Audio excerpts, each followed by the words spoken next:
Kumasa na sa hamon ng mga boxing analyst itong big time promoter na si Bob Arum na isabak na muli sa Amerika itong kanyang alagang si Inoue. Dahil itong top rank promotion na mismo ang nagkumpirma at magbibigay ng 3 laban kay Inoue sa Amerika para sa taong 2024. At sa hindi inaasahang pagkakataon ay itong si Cuadro Alas ang napipisil nitong si Arum na maging buena mano ni Inoue sa Amerika sa taong 2024. Marahil ay nakarating na ang balita dito kay Arum na hindi kagandahan ang naging huling laban nitong si Alas. Baga ay biglang kumpiyansa ngayon nitong si Arum na gagamitin nila si Alas upang makapagpasikat sa Amerika ang kanyang alagang si Inoue. Kumbaga ang plano nitong kampo ni Arum na bago isabak kay Nery itong kanyang alagang si Inoue ay lalaban muna ito sa isang knockout artist sa katauhan ni Alas. Keep in mind na ito rin ang mindset noon ng mga promoter ni Zolani Tete.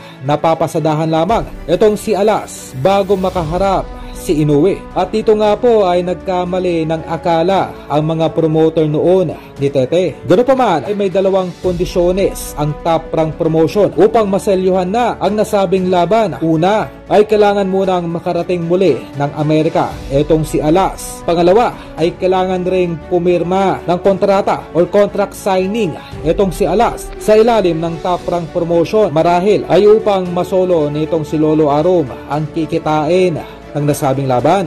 Keep in mind po na isang tusong negosyante itong si Arum, kaya hindi na nakakapagtaka kung bakit ito ay nilalayasan ng mga legendary boxers kaya nila De La Hoya, Mayweather at ang ating nag-iisang 8th division champion Manny Pacquiao.